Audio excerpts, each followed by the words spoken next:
Welcome everybody. This is the last of our electricity review sessions, and this one will be a little bit different than the 10 we've done before this for a few reasons.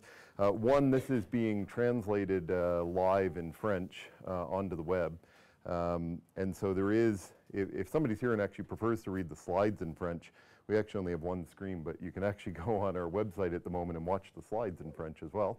I want to welcome everybody who is here. It's a great turnout here, actually. We should have said we were going to webcast them all because everybody wants to be a live studio audience or something.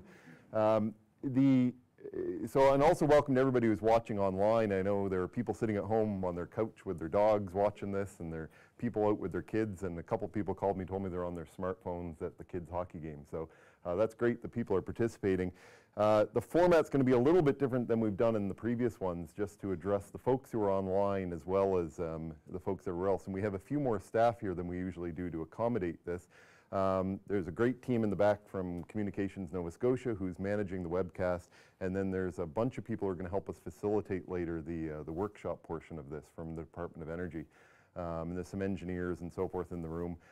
I would want to, if I'm not talking loud enough, let me know. I'm wearing a mic, but it's actually for the webcast, so we're trying not to put it through the speakers in the room because otherwise we might get feedback and that'll just drive everybody nuts. So if I'm not loud enough, just let me know. One of the things that, one person I did want to introduce that's here who you may want to talk to at the end if you have any questions that are not really about what we're doing, but about Nova Scotia Power. Bob Hamp is there at the back. He's the president of Nova Scotia Power. He's graciously agreed to stick around and answer any questions if you have them specific about Nova Scotia Power, for example. So, as I said, so this is going to work a bit different than usual. Normally, I talk and do a presentation, and then we do a workshop, and then we do question and answer. This will be a little bit different. I'm going to do the presentation that happens. Then we're actually going to take 10 or 15 minutes as I answer some of the questions that have been coming in online when this started a few minutes ago. I know there's already a few that have come in. Then we will do the workshop part, and then we'll do question and answers for the people who are live here in the room. And it's just that way so that we can get to the end of the webcast and people don't have to sit around at home during the workshop portion wondering what's going on until we get to the question and answer session. So rest assured, if you're in this room, you will get a chance to do that as well. So on your tables, you will see, and hopefully everybody has one. If you don't, raise your hand because we can get you one. It's one of these little, almost like a little remote control. Don't take them home. I see somebody over here needs one. Please, so just raise your hand and Amber will pass one out if you don't have one.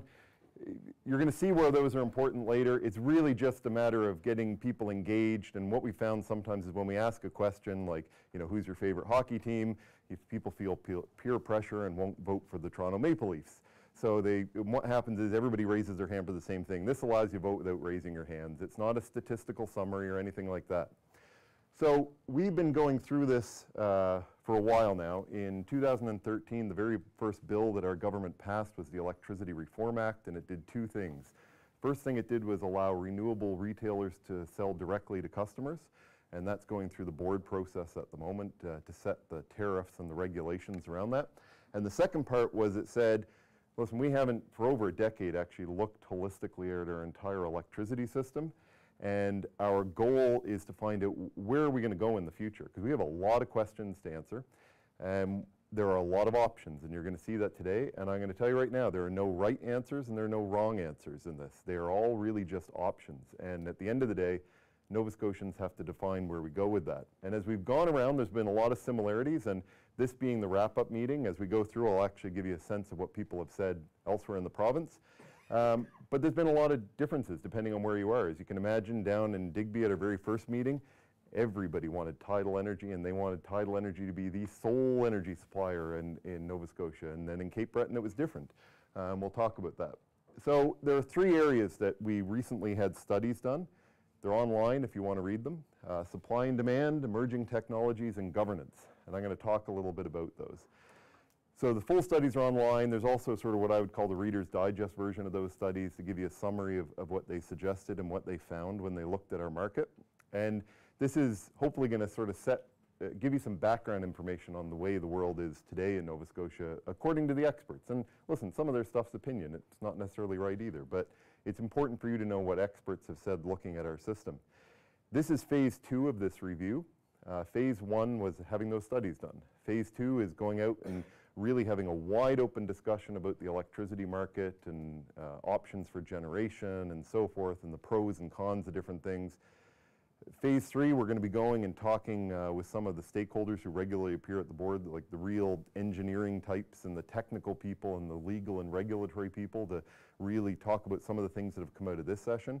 We'll be posting online the feedback we've received from these sessions, which will give you a chance to see some of the varying feedback from different parts of the province. And you'll see that in some, you might hear this today, in some meetings, one table says something completely different from the other table that's competing, and that happens a lot. So, and then after that, we're going to present, by the time we hit May, there's going to be an opportunity for feedback all the way along. So if you say, hey, listen, my feelings weren't included in that report, you send them in, we'll make sure they're included. When we get to May, we'll be tabling a report in the legislature that will outline all the feedback we've heard across the province, and hopefully we'll categorize it in some meaningful way so that you can see what people have said. And that will lead to September, when we will release the electricity plan for Nova Scotia for really what will be the next couple of decades. So what we're doing today, as I said, we're planning for the next 20 years. We're really not planning for tomorrow. That planning was done years ago. And you can see that we built the last coal plant in Nova Scotia in the 1980s up at Point-a-Coney. And obviously that's generating our electricity today, and that will be around for decades to come. Because those plants get amortized off and so forth. But the decisions we make in the next few years really are going to impact where we go a couple of decades out. I'm sorry if I'm standing in front of you there. I'll try not to do that. So, as I said, we've done technical studies on the emerging technologies, governance, market. We've held 10 sessions. This is the 11th. This is our wrap-up one. This is our opportunity to sort of get everybody from across the province online and so forth who hasn't been here, and obviously you as well. So we're going to start just so you can figure out how to use these clicker boxes. And for those online, you will have a chance to vote. We're going to put up a SurveyMonkey survey that's much more in-depth later on that everybody will get to participate in. We tried to make these work for the at-home viewers, but they wouldn't. So if you just want to, you can press whichever number you want, or letter, sorry, on here. And the options here, if you can't read them from the back, are A, I want to learn more about the electricity system, and this is, why did you come here today? B, I want to lower power rates. C, I think we should use more renewables. D, I want to suggest a change to Nova Scotia Power. E, all of the above, or F, none of the above. So just pick one. Whatever the last one you press is going to be the one that shows up on the system. It'll only actually count one of your votes. And as I say, there is no right or wrong answer. We are not, I can promise you, as we go through these questions, and you'll see more challenging ones, if you will, we're not going to go at the end of this and say, well, you know, there were 300 people attended or 400 people attended all these meetings, and this many said that they want, I don't know, they want to use more renewables, so that's what we're going to do. This is really just so you have a sense of what the room is feeling. So you can see number 3, I think we should use more renewables, about 48%, and a pretty even split among everything else there. So some people, none of the above, a few people, all of the above, and obviously the others, I want to learn more about the system, I want to lower power rates, and a few people want to suggest a change. So there's a good mix in the room. And listen, I also understand that a lot of these questions are a bit unfair because we get you to pick one, and really there's probably 2 you care about, or 3, so that's important. So this is what we've learned so far from the technical studies. First of all, we actually have enough electricity in the province that's been approved or online straight through to 2030. So this is not about, this process is not about trying to find generation to deliver electricity between now and 2030. That is pretty much set. We're ready to go on that. We meet all the regulations that are in place, and that 2030, you'll see as we go through this presentation, is a magic number, because 2030 is when a lot of the current agreements and regulations start to expire. Now, we don't know exactly how much electricity we need, and we're going to talk about that in a bit. But that is going to be an important thing to consider and to understand why we're thinking 2030 and beyond. So we know that innovation is important, and we'll talk about the different kinds of innovation, but it also has a cost. Now, some of that cost is worth it, and some might not be. The studies also tell us that we can introduce some competition in the market, but you can't introduce a completely wide open market where we just let things go wild and people just run around and set up systems and they aren't regulated by the board, because that just isn't going to work. We only have about 500,000 customers. We only have 950,000 residents. It's just not a big enough market. We need better access to other markets. And the last thing the studies found is that around the world, the cost of service model for pricing electricity is changing, and it's becoming far less common. And what that is when you get your bill today, Nova Scotia Power goes to the Utility and Review Board. They say, we have this much stuff. We got to pay for the amortization of it. We got to pay for some capital deferral on it. And here's the cost of the linesman and so forth. And you basically get a bill made out of that. But it doesn't have a relationship to standards like performance or reliability or meeting environmental targets or safety or things like that. And so a lot of jurisdictions are now moving away from that model to a new model, which is more performance-based, and I'm going to talk a bit about that. This cost of service model originates from the days when we built big nuclear plants or big coal plants or oil plants, and everything was really big. Now you only need to drive around the province and see that there's all different kinds of generation in this province, and there's a real mix of things. And that cost of service model doesn't work in the same way for that. So you won't be able to read this from back there, but so I'll read it for you. Last year, we generated about 64% of our electricity from coal, petcoke, and oil. We did 20% from renewable electricity domestically, 4% is other, which is essentially just imports, and 12% was natural gas. There is one natural gas plant in the province, and that's in Dartmouth at Tufts Cove. And it burns either natural gas or oil, bunker sea oil, depending on whether it is, depending on cost, environmental rules, and so forth. Oh, sorry. We might put a little bit of it through the house system if we can too. Sorry. And if I'm not speaking loud enough, just let me know. We're just trying to avoid you getting feedback in the speakers too. So by 2020, we will be at 27% domestic renewables, and this is all based on stuff that's approved and underway now. 23% imported renewables, 4% others. So that's still that imported amount. Natural gas be about the same, around 10%. Coal and oil be down around 20%, so it's quite a drop. And there'll be a bit that's floating between natural gas and coal or oil, depending on prices and environmental rules. This is important. So there are two targets we need to make. By next year, we have to hit 25% renewables. We will exceed that without any problem. We're really already in that range now. The 2020 target, we have to be at 40% renewables. We will be over 50% by that point. So this is one of the things that has come up in a number of meetings, or that people thought coming into the meetings, well, geez, we still need to go and approve a whole bunch of renewables to hit the existing targets.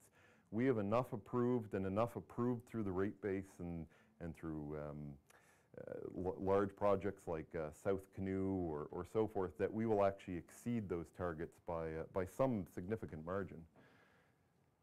So there are a number of things that affect supply. Federal environmental requirements are a big one. I think most of you are aware there are mercury emission rules. There are, the federal government recently announced coal rules. We are anticipating they will introduce rules on natural gas generation at some point in the next few years and so forth. So those impact us. And those sometimes are actually impacted by international requirements. Another thing is some renewables require backup. We recently funded and supported a project down in Brooklyn where they're using compressed air to store energy from wind turbines, or they're going to try and do that. It's a very exciting technology developed by a young woman from Dartmouth, actually, Danielle Fong. And it's very, very exciting. But we need that on a much bigger scale for certain renewables to really go at any great clip.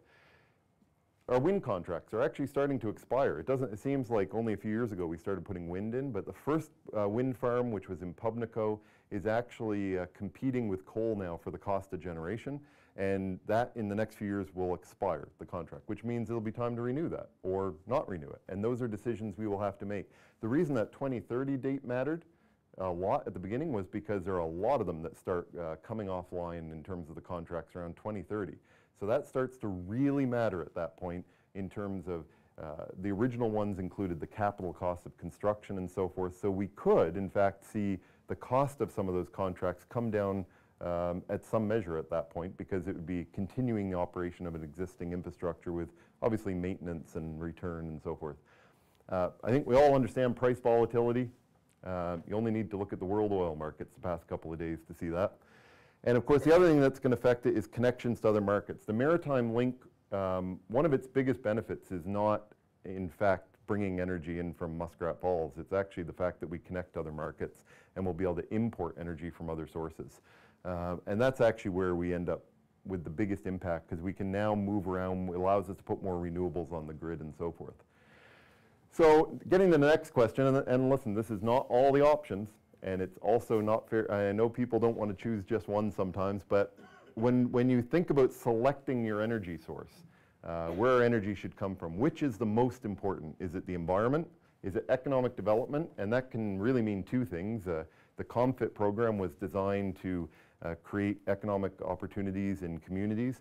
But at the same token, the coal plants were really built as an economic opportunity for Cape Breton largely, right? So the immediate cost. So what matters is what the cost is in the short term.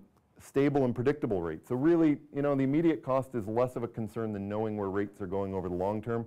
Or is it energy security? What we mean by that is just saying we will generate enough energy in Nova Scotia that we don't have to worry about getting anything from anybody else.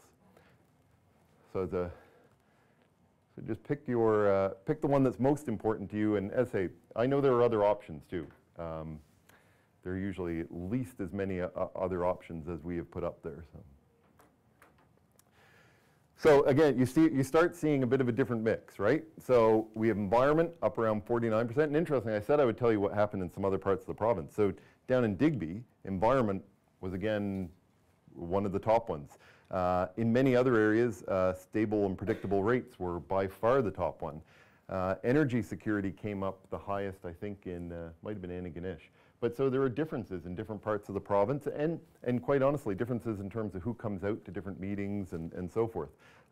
In Port Hawkesbury, it was, I think it was economic development that came up. But you know, you'll start to see those differences. But you can see that all of those are important. Oh, here we go. So here's the provincial results so far, not including the session, just in case you're interested. And you can see that stable rates in the environment and really economic development and energy security are all in that 20 to 30% range. And that's what we've seen at the meetings. Now, I'm not going to sit here and tell you that those meetings are a statistically relevant sample. Obviously, they're not, but it is sort of interesting to know what other people are saying. And I didn't know that graph was going to be there, so that's great. So one of the questions we need to answer is how much electricity do we need? Tough question, because we need to plan it out decades. Because when you build a plant, especially if you build a large-scale wind farm or a fossil fuel plant, you have it for a long time. The latest projections, so this puts us here at 2014, and this takes us basically out to 2040. We might need an increase right up to 13 terawatt hours. We're down around 11. Somebody pointed out this doesn't start at 0, it starts at 7 terawatt hours. Or it could drop right down to 8 terawatt hours. And that's a problem. That's a problem for us because we're trying to plan a future without really knowing how much energy we're going to need. We predict it'll probably be somewhere in the middle. And that's traditionally where these things have happened. But these are the kind of things that impact it. If everybody went to electric cars, we would need all kinds more electricity in this province over that period of time. Now, that might be a good thing. You know, it's hard to know, but you would still need to generate that. If we had other industries come on or come off, and we saw that with Bowater, where suddenly we dropped a significant chunk of our energy needs.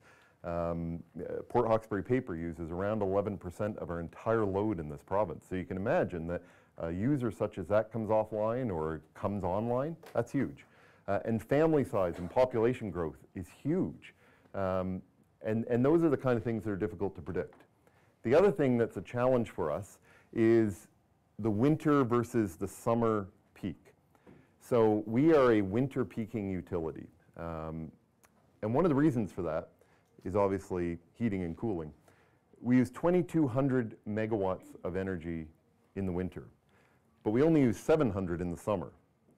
And we can look at that and go, wow, aren't we really efficient in the summer because we don't use air conditioners, we open the window. it's actually a real problem for us in terms of planning the future of the electricity system, because we need to plan for a future where we can deliver 2,200 megawatts, but one where we don't want to have to pay for 2,200 megawatts in the summer because we have because obviously you have it sitting there and you don't need it. So there are options with this. You can generate the energy and you can export it, obviously, and one of the things the Maritime Link does is allow you to do that. You can have options that really provide different generation. You can have energy efficiency, which we'll talk about in a few minutes. You can switch to other sources for heating and so forth. There are lots of ways to deal with this, but not all of it can be dealt with as easily as you might think. One of the problems we have is legacy housing. So we could change the rules for how you heat houses in this province. We could say you're not allowed to put electric heaters in, right? Which sounds really simple, but we still have lots of apartment buildings and lots of buildings with the old electric baseboard heaters that some of the ones that have been put in are basically like turning a curling iron on your home and heating your home with it. Because it's an electric wire that you heat up, and it is the single most inefficient way to heat your home. So that's, I just put that there because it is actually a problem for us, because you don't want to pay for energy production that you don't need. So we're going to talk, and the storage, you can't store really from one season to the other. You can store a few days or you can store a period of time, but you are limited. So this is where innovation comes in. There are a lot of ways you can use innovation. You can change how you use and manage electricity, or you can change how you produce it. So the producing, I'm sure everybody in this room understands you can change how you produce it. Tidal, solar, wind, geothermal, all kinds of, I mean, there are more options. You can Google it and you'll come up with hundreds of different options. Or you can change how you use and manage it. So smart grid technology is one option. A lot of places were early adopters, that didn't work out so well. But the newer adopters are finding opportunities where you can change how you use your electricity, the time of day rates. But those have costs too. If you have a time of day rate that you pay at the peak periods for your electricity, that also means when you go home at supper time to cook dinner, if you're using an electric stove, it's going to cost you more to do that. You have to be willing to shift your behavior. So you know you do your laundry at night or on the weekend when the rates are cheaper. You put your dishwasher on a timer, things like that. Those are the kind of things. The other, in terms of managing electricity, batteries. I talked about the light sales option are some of the things we can do. So this gets us thinking about where our electricity should actually come from. And again, there are 100 different ways you can generate electricity, but these are the ones that come up most often in Nova Scotia in terms of, you know, that big number at the moment is coal and oil. So we know that that big number is slipping, and it's going to continue to slip over time. We're not going to be going out and building coal plants. We know that. So we have A is solar, because I know you can't read it back. B is wind. C is coal. D is tidal. E is imported hydro. F is natural gas. G is biomass, and H is diverse sources. And yes, there are 100 other ones that could be on that list, so it's an unfair question. But and every time we ask, there's like one more person that doesn't press the button. Oh, there we go. Oh, see? Now we got more people. So this, I assume there's going to be a graph after this that will show this, but you see there's some with solar, some with wind, some with tidal. The only place where tidal was the highest was Digby, and everybody in the room chose tidal. It was amazing. But well, we didn't do that. But so in everywhere else, and all you need to know about this one is everywhere else in the province, pretty much everybody chose diverse sources. So there is a much larger version of this graph on our website if you want to see more fuel sources. So we just picked some out. I'm going to read them across. There may be a card on some tables that actually has this graph, but this is the relative cost of different types of energy. Now, we can argue about whether this graph is correct or not, and everybody who has an interest in one of these will argue it, I'm sure. So this is from one of the studies we had done that looking at all the averages around the world, what are the costs of delivering it. The other question somebody's going to ask me, because they have it every meeting, is why isn't tidal on this list? There are no commercially large enough tidal arrays in the world yet to actually be able to give you a fair assessment. So energy efficiency is obviously the cheapest, right? The reason we didn't put that on the other list is because you still got to turn the lights on. So we know that if anything that we can do to stop having to generate is going to save us money. So geothermal, biomass, and that's commercial scale. These are all commercial scale, by the way. These are not the compit ones. Biomass, wind, hydro, combined cycle natural gas, nuclear, coal, basically a different type of coal, solar PV, fuel cells, and solar thermal. And that's solar thermal for generating electricity. It gives you a sense of just the direction they go, and we can argue about where things go. And you can see there's a wide range for wind, and there's a wide range for gas, because obviously gas prices jump and they go up and down. But it just gives you a sense. So when you think about that, does this change the same? This is the exact same question as before. Does this change the generation source that you would pick as the best one for Nova Scotia?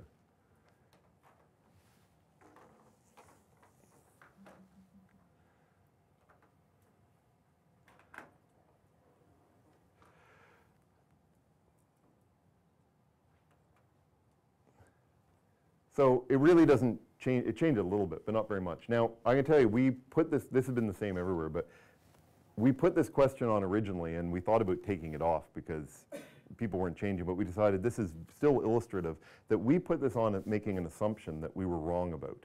We assumed that we would ask the first question, and everybody would pick whatever their favorite thing is, you know, wind or solar or coal, and that would be it, right? We figured we'd go to Cape Breton, they'd choose coal. We'd go to Digby, they'd choose Tidal, and then we'd show the graph and everybody would pick something else at the end.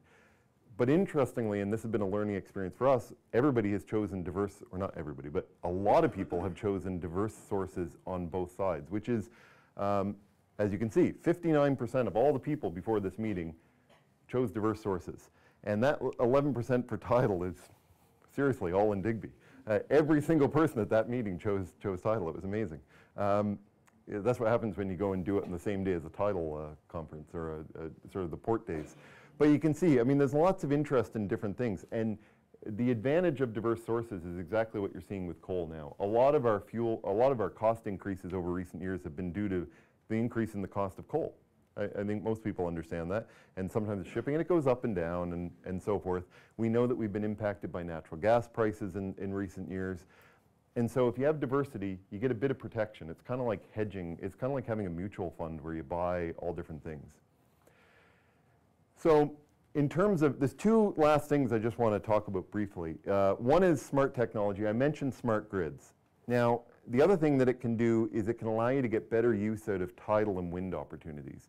You can, especially with tidal, we can look 15 years in the future and know exactly what the velocity will be.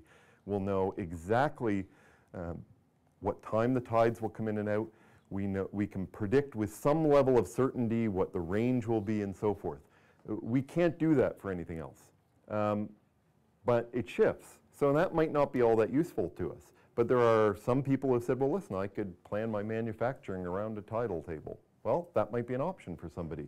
Around wind, some of that technology or grid enhancement might allow you to shift wind around, and especially as we get into a more regional grid with the Atlantic provinces, especially the Maritimes, you know, we could have wind going up in northern New Brunswick and picking up wind energy from there and then shifting ours up that way when it's not as windy up there. There are all kinds of options like that.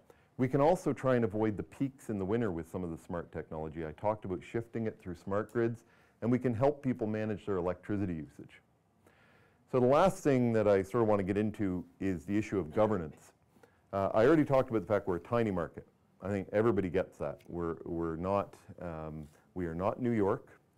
We are not Ontario. We're not California. But that doesn't mean we don't have options. And we actually have some unique options that some other places don't have. We have some options around microgrids and so forth that may not actually exist in some of those other big areas. But the other thing we can do is look at things like performance-based regulations, which are being done in small and large areas. And now, performance-based regulations, are really based on the idea that certain things are really, really important. Now, there's 100 more than this, just like every other slide. But instead of making a return or a profit or whatever solely based on how much stuff you have or how much or what your costs are, there are incentives built into the rate process to deliver performance on things like, well, these, outage length or outage frequency, safety, and that'd be obviously safety for the public and the people that work there. communication to customers, just knowing what's going on, and of course meeting environmental targets. So if you want to pick, now I know there's 100, the two things I say, one, there are 100 more options. The second thing is you will never ever have a rate based on one of these. You would have a matrix of things. So, you know, this would be worth so many points and this would be worth so many points. If you ever have business and you bid on an RFP, most of them look a little bit like an RFP where you're trying to achieve points in different areas. Because one of the things that can happen is if you do this with just one thing, then the utility is incented to focus on that one thing and not go after and not deal with any of the other issues. So let's give a second for the last few people to. So you can. So here, sorry, every room has a feel. So 61% environmental targets here. Outage frequency 21%, outage length 5%, and communication 13%. So provincially, you can see there was a real broad mix. Outage frequency and environmental targets up around 30%, outage length 15%, 11% safety, and 14% for communication with the public. So as you can see, there's, you know, this room was 69%, or I think it was 61% environmental targets. And before we got here, we were 31% on average across the province on that one. So you can see, like, there's a change as you go to different places in the province. And that's one of the challenges we have as a department, is coming up with something that works for all Nova Scotians. Not just people who live in Halifax, not just people who live in Pictou, not just stuff. We got to do everybody. I've talked about all these. These are the things, and this is the last thing I'm going to talk about in this part, is there are a number of things that affect the cost of electricity.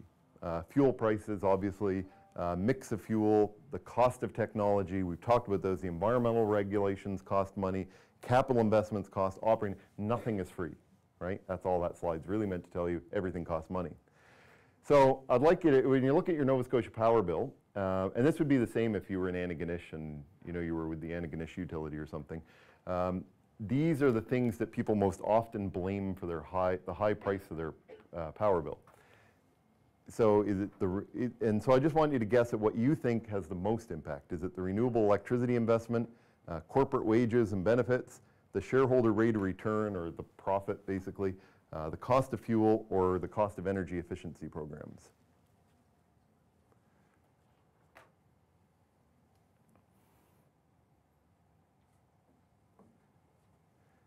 So cost of fuel, and I don't know, did we put a slide? No, we didn't. All right, so people generally get that right across the province, which is another one that surprised. There's only one place that there was actually a reasonably high percentage of one of the other ones, but that's good. I think people have come to realize that fuel is very expensive. So if you had a $100 power bill, and this is the my last slide for this section, this is how it would break down. About $38 is the cost of generation, so it's the plants and all that sort of stuff. And that's a couple of the items on that previous chart. $30 of that is fuel of your bill. So 30% of your bill is just the cost of putting coal in the plants, buying the power from wind turbines, and so forth, putting wood into the biomass plant. $8.30 is transmission, and transmission is the big lines that run town to town, basically. Distribution is the lines you see out in the street. So if you're in Antigonish, you would have your bill for the distribution part is really from the Antigonish utility, or in Berwick or so forth. Retail costs, that's basically running the show, right? Like, you know, you call the customer support line and all that sort of stuff. And executive compensation is 10 cents on a $100 bill. And people look at that and they go, wow, I didn't realize it was that low. But the reason it's that low is because about a year and a half ago, all parties in the legislature supported a bill that limited the cost of executive compensation that can be charged back to ratepayers on your bill. So anything above that amount is paid by shareholders. So that's why that's down there. How do they pay the shareholders? How do the shareholders pay? So that's where I'm just going to, actually, it's a good question. So I was asked, for those of you online, how do they pay the shareholders? So they make a rate of return, which is this amount here. So this is the profit amount, if you will, which is what goes to shareholders. And the important thing to understand about that, and I'm not going to make a statement on whether it's too high or too low, and I mean, we could have an entire session just on that issue. But they use that for a couple things. One, people invest in the company, and that allows them to raise capital to build a wind farm or a coal plant or do any sort of capital upgrades. That's how they raise their money. So it's like going to the bank and getting money.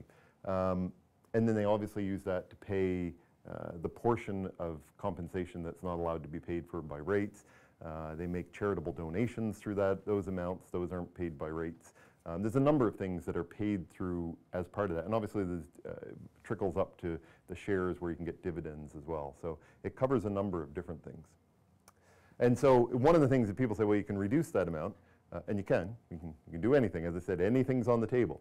The important thing to understand is where is that magic number where all of a sudden somebody else has to pay that cost of capital, right? So if we're going to raise money to put in a smart grid, somebody else has got to pay that. So it's just to give you an idea of how that bill breaks down. It obviously fluctuates bit to bit, and this is a residential bill, which is important because it is a bit different for commercial and industrial users, and again, we could be here all day on that. So now we are going to,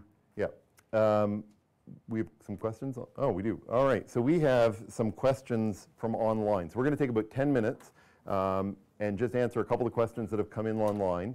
Then we're going to do the workshop, and then we're going to talk about, and then we're going to take questions in this session because the folks online will no longer be with us unless they come driving down to St. Mary's or Dalhousie. And I should know that because I'm a Dal grad. So just, you know, so I made that slip, but I'm a Dal grad. So there you go.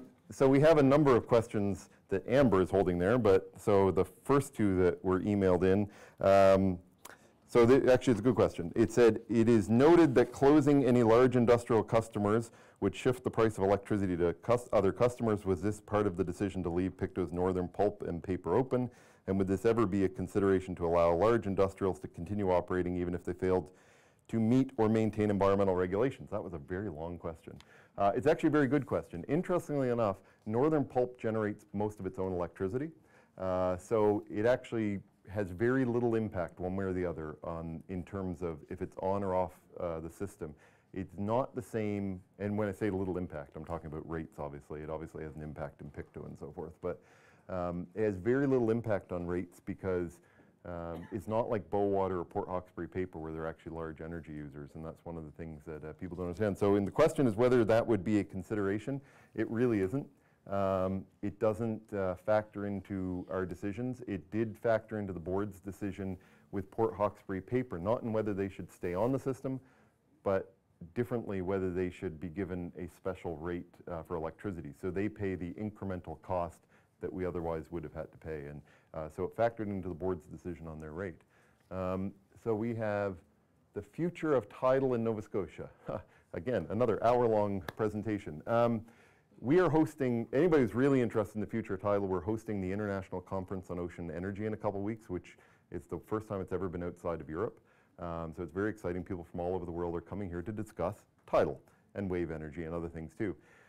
We will be, at the moment, actually at 5 o'clock in the morning tomorrow, they will be laying cables to one of the 4 berths at Force, which is in Parsborough. And so the future of tidal, I would say, is very strong. There are some of the largest companies in the world are involved in it. They predict that they can bring prices down below the cost of wind or competitive with the cost of wind. The conservative estimate for generation in the Bay of Fundy is 3,000 megawatts. You can go much, much higher, but that's a fairly conservative one.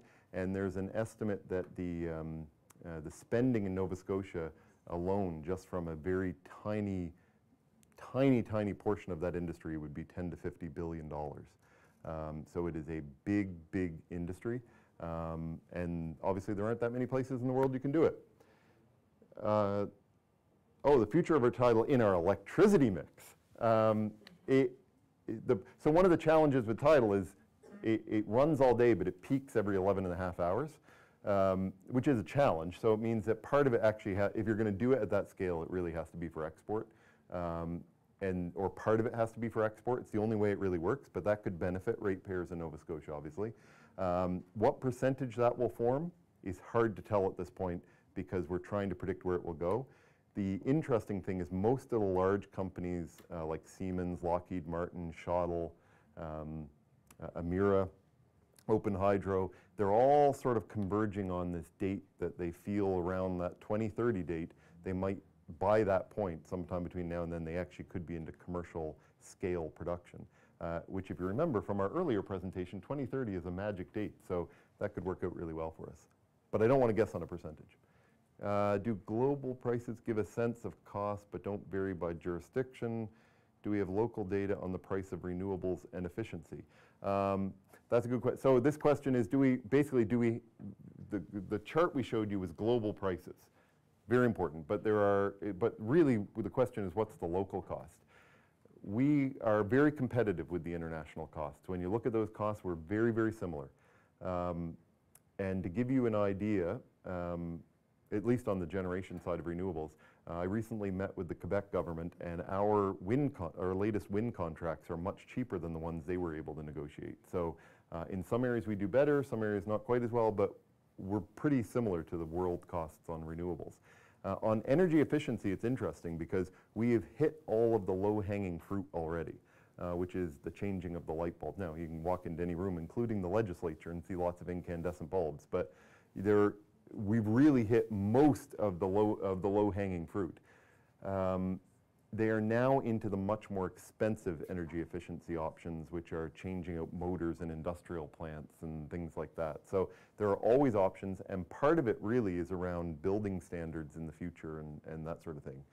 The role of solar in Nova Scotia.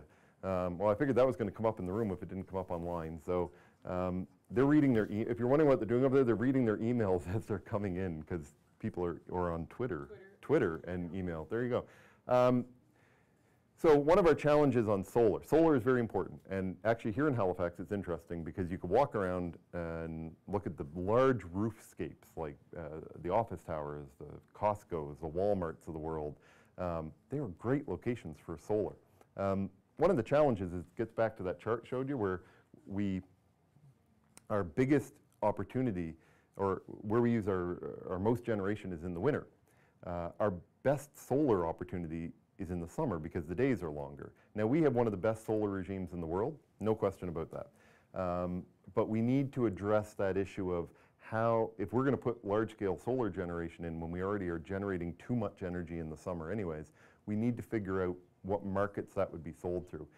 The immediate best opportunity for solar is really around solar thermal, in my opinion. And my department recently funded or provided funding to the Halifax Regional Municipality to help with their Solar City project to move out some really interesting things where you can fund solar thermal panels through your property tax bills and so forth. So if you can't afford it, or you don't have, if you don't have the capital or you don't have the line of credit to do it, you have another option. So there is a role for solar. There's probably also a role for solar in terms of microgrids, in terms of self-generation and net metering and so forth. So we are going to meet the renewable targets. What step is next? Greener, cheapest. That's exactly what this is about at some level. So we are going to beat the targets. We actually, we've spent some time with some of the European jurisdictions, and we are well ahead of places like Germany in terms of renewable targets, and we will have much more renewable energy on the grid than Germany, which is one everybody points on next year, and in the years to come we will use far less coal than they will. So we are doing very, very well, but this is part of the question, is what is the generation we want next? I don't envision, and I don't think Nova Scotia Power envisions building coal plants anymore, because nobody builds large generation anymore. It just doesn't make sense, especially in small markets. So renewable energy does suit itself to a smaller generation. When you refer to much less coal in Germany, are you meaning per capita, or are you talking? Yeah, in terms of percentage of electricity generation. Yeah, they're a much bigger market, so obviously as a country they use, yeah. But no, it's really about as the percentages. So I think we probably time for a couple more online questions. Future of large wind in the province. The future of large wind, all right. So the question, I'm answering them fast and they're writing them. So what is the future of large wind in the province? We actually have managed, as I said, to get large wind down to a price that is cheaper than some other jurisdictions have managed to do it.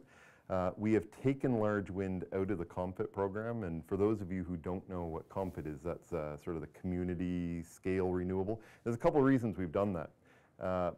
We've also taken large biomass out of the COMFIT program.